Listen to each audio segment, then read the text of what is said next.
Rudolph Speid's Cavaliers is set to make millions from that Richard King transfer to St. Mirren, and Jamaica's football is running like politics. Jamaica have a lifeline. How about this?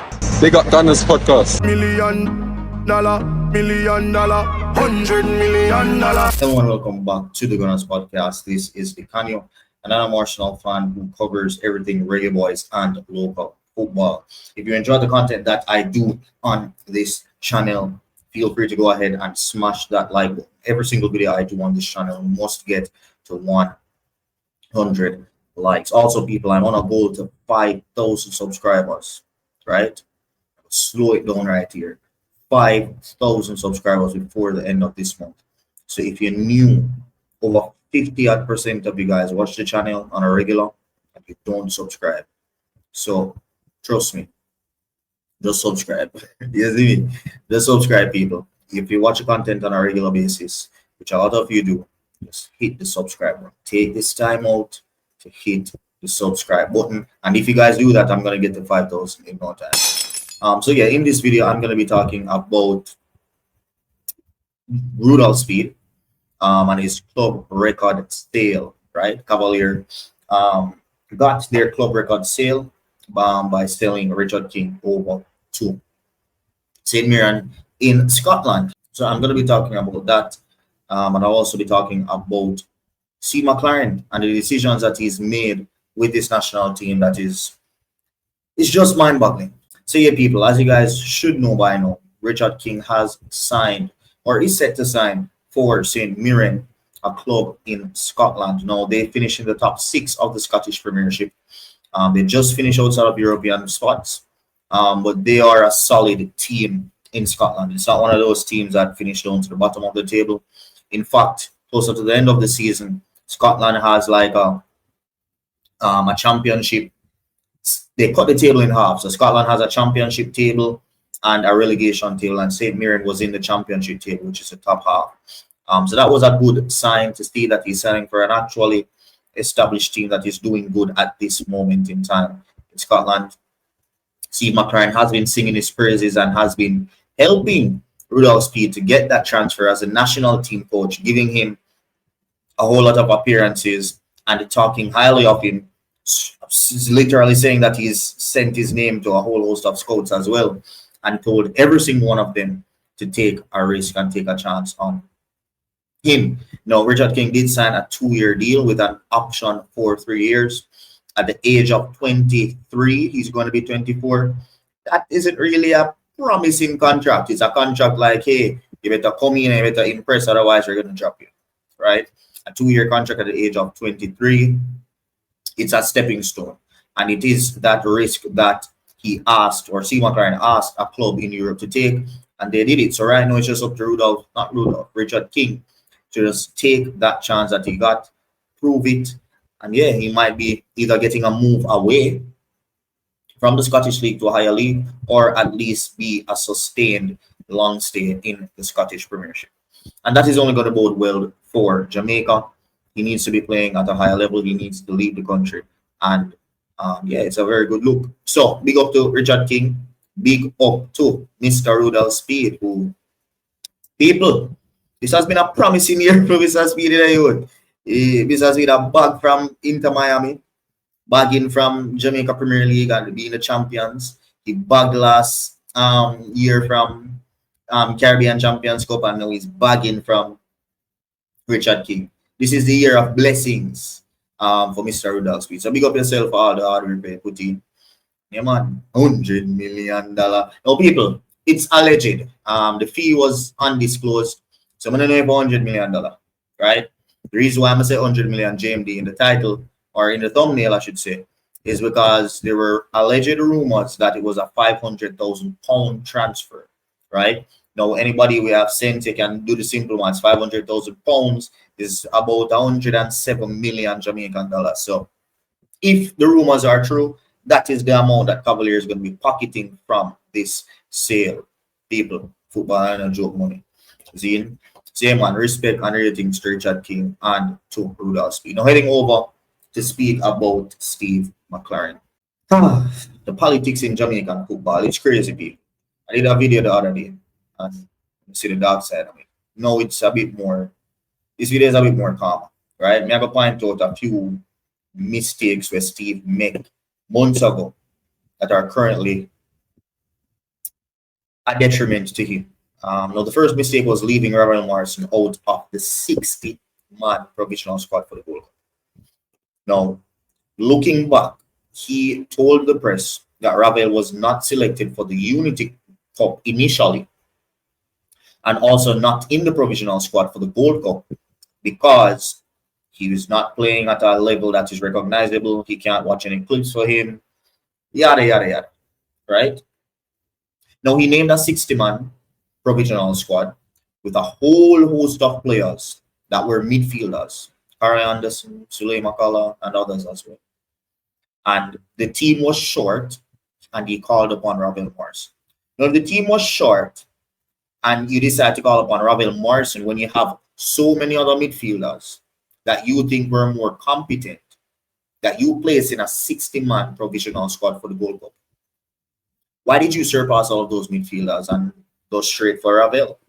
If the team was short and had injuries, why didn't you dip into that pool of the 60-man players that had so many midfielders in it? Why didn't you dip from that pool, like go for a Carey Anderson to play Carey Anderson in the Unity Cup? Why did you instead go out of that 60-man pool, right, to go for Ravel Morrison to replace a place in the squad?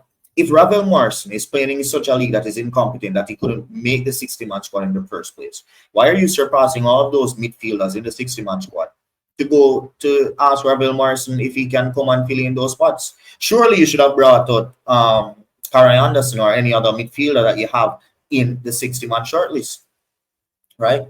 But no, you decided to be petty and leave Ravel out. And a YouTuber here asked Ravel Morrison directly, messaging, and basically just asked him, are you retired from Jamaica football? And Ravel said, no, they just decided to be petty and leave me out of the 60-man squad for the Gold Cup. And Ravel was clearly upset with that. And it's clearly come back to bite them now, because after you submit that 60-man provisional, you can't deport anybody outside of that provisional squad. So even if you were not 100% sure, surely you yourself say you know the quality where the man have. So why would you put yourself in such a predicament, knowing midfield is your weakness, right? To leave the man out of a 60-man provisional squad for the Gold Cup. So that was the first mistake. We got through Unity Cup. Ravel was there because he did replace people when they injured or late, right? Ravel impressed. Ravel showed that he's off the level. So he was then called for World Cup qualifiers, right? You call him for World Cup qualifiers. He also impressed, showed what he can do to settle the game down and be that calm man whenever the game is too rushed. However, now that you have him bedding at the side, you can't bring him to the World Cup because why? You left the man out at the 60-man provisional. He's not there. It was a final list, and you left the man out at it. So now your mind is changed on him. However, you can't bring the man to the Gold Cup. Why? Because you left the man out at the initial 60-man provisional, where you can only choose from the 60. People tell me this man operate like somebody will have sense. So that was the first mistake, leaving out Ravel. Now, we have to talk about the Gold Cup squad now. The Gold Cup squad only had 2 midfielders. I'm going to be very frank. Gold Cup squad only had 2 midfielders because Isaac Hayden out because he had cramps and breathing problems, right? Busy is not a midfielder. Busy plays across the attack line, right? Across, Busy is an attacker. Busy is not no midfielder, brother. Him list Busy as a midfielder. So, we have Isaac Hayden out. Busy is not a midfielder. We bring Casey Palmer and John Russell, then man, there are 2 midfielders. And we'll list Bobby Reid were injured. Now, the day when Gold Cup squad drop, or the day when Reggae Boyz would play, or in at them first day of training, Bobby Reid a post a Leicester. Bobby Reid, the Leicester in England a post. So why you list the man in the squad if you know so the man injured and now you're there? So now there's no Bobby Reid, out due to injury. There's no Isaac Hayden out due to cramps and breathing problems. And a 5 midfielder list. The next midfielder list doing Busy Atkins is not a midfielder. That left with 2 natural midfielders. 2 of them more progressive than defensive. Right? And that is a predicament you put yourself in. One, because you left out Ravel. But even by leaving out Ravel out of provisional, you still had options. You yourself say you're impressed with Brandon Cova from Unity Cup. You never play him in a Unity Cup. You never bring him for World Cup qualifiers. And you never bring him in a Gold Cup. So what you're impressed with? You have Brandon Cova could have bring, you have Kavaran Anderson could have bring, and you have Sully Makala, who you are familiar with. You have those 3 players, but yet still bring 9 attackers and 9 defenders. What we are doing 9 defenders. But I knew from day one what the trainer thought was with you. You were always saying, if nothing to Isaac Hayden, we can use Damian Lowe or Lati, but there's some need to bring that many midfielders. Dunce. It's just dunce. Because you're gone right back to the bush football. Damian Lowe in a midfield. Brother, I think we're gone past that. I think you work that one I mean is them when I did advocate and I support you. I think you're gone past that and realize, say, yo, that way Algrims did that try done. Especially in the expansive style of play where you try. That just can't go work. But for see you really go out. The moment I see a list 5 midfielders in it was evident to me, say, you are saying if anything happened to Aiden, Latibadir or Lowe are going to play it. And in my head, I was like, okay, it can work if a Latibadir are going to play it. But you draw for Lowe. You draw for Lowe, and we have 2 centre-back, competent centre-backs left in King and Lowe. Because I don't believe Kyle Ming is ready for the international stage. The man get one short little cameo against Trinidad or Nigeria, and the man was out of trash. Kyle Ming is one of them people who could have take out his side and bring a Brandon Cova, someone that plays midfield and right back. Kyle Ming play right back. So why is Kyle Ming in the team over Brandon Cova? Brandon Cova is technically better, plays at a better level, Leicester Academy graduate, playing for Port Vale in League One, right? On loan. And then you have a Mount Pleasant right back. Come on, brother. Pick the side of a merit. Pick the side of a people who have help with. We're bringing Kyle Ming on do. You could have take Kyle Ming out of that and bring Brandon Cova. That is a midfielder we can fill in a right back if needed. Plus, you have Latibody who play right back. You have Dexter Lembigis who play right back. You have Greg Lee where you put a right back against Nicaragua and who managed to win the game with him a right back. Look how much options you have a right back and you still bring Kyle Ming an next right back. And go start a centre back in a midfield. Now your centre back injured and only left with 2 competent centre backs. Now if you don't do none of them other Monday, you know Ethan Pinnock feel injury problems. I really Kyle Ming we have to draw for. You know, say this man down no succession planning. You know, say this man down no progressive planning and thinking in my head, brother.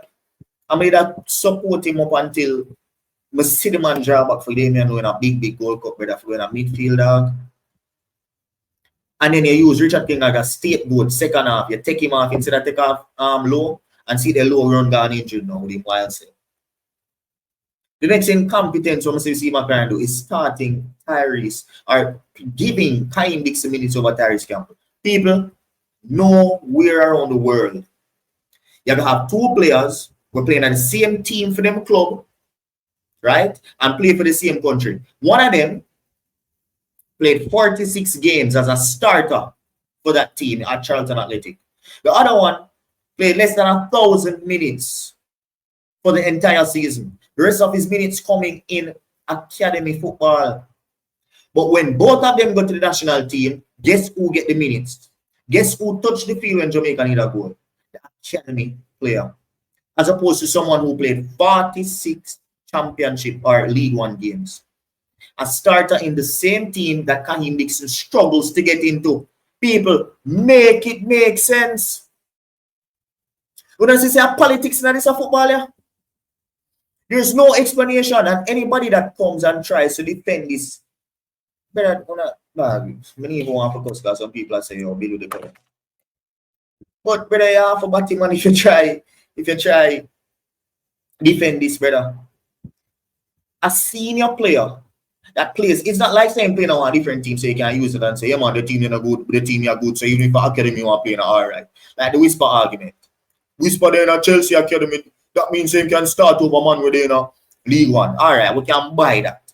But for heaven's sake, Tyrese Campbell and Kyle Dixon play for the same side. Tyrese Campbell is a starter, week in, week out for Charlton. Kyle Dixon can't touch the field for the senior men's time. For the senior men's team, of say. In playing at the academy. But yet still, Jamaica need a goal and coffee and academy baller instead of a seasoned professional people. That can make sense. So when you hear people talk about these conspiracy theories about the coach no want to capitalize certain players, that's why I never bring Maderzil, him an agent. Sometimes you have to really take them things there with a pinch of salt and I'll try believe it. Because none of this makes sense. So you have to try and find out what are the other reasons as to why this person is doing nonsensical shit. And when somebody bring a conspiracy theory like that, then you have to just sit down and listen to them. Because the coach again no other choice. Because now you're looking for options as to why he's being such a nincompoop. Damian Lowe touching the field in midfield in 2025. Why is Leon Bailey still starting in his national team? And Leon Bailey fanboys, them when I get pound your own business and a love man, brawling. Anybody that is a Leon Bailey fanboy in 2025 for the Reggae Boys team, on a love man. On a love man. You are gay. Honestly, brother. If you're a Leon Bailey fanboy in 2025 for this national team, on a love man, on a gay, and on a wife, need for watching them. If you're not a wife, on a woman, need for watching them. And make sure so you not use boost pan or on a love man, brother. You see me? This other thing what Jamaica have to give these JPL players caps so they can get moves abroad. It's not a rubbish. Because you tell them so they need to move abroad to make it into the national team. And when they move abroad, get better, you know, call them. You prefer call JPL players so them can get move abroad. So it's a constant cycle. You tell JPL players, you need to go Europe so you can become better and we can justify having you in the team. Right? You put them in the team so them can get a move to Europe because we know the rules of you having to have caps to the international team. So you put Trevante Stewart on the side, you put a Norman Cameron on the side, you put all these players on the side, give them some little caps, and then them get them moved by Europe. When them get them moved by Europe, you forget about them. And then you continue the same cycle with JPL players. JPL players. So what is the point? What is the point? Because Trevante Stewart is a better striker than Roman Burrell. As simple as you see it. Why you never, who is in Steve McClaren's ears telling him, yo, Trevante Stewart to tear up Serbia. We need to bring the man in a UT Cup to see what he can do in this society. Nobody. I can argue that Trevante Stewart is a better striker overall than Warner Brown. But why Warner Brown not the team? Because he must start up JPL. You think if Warner Brown leave right now, drop little bit of form for the national team, left go Europe, playing in Europe, but somebody else come take him. So I think Warner Brown has see about this national team. It's the same cycle.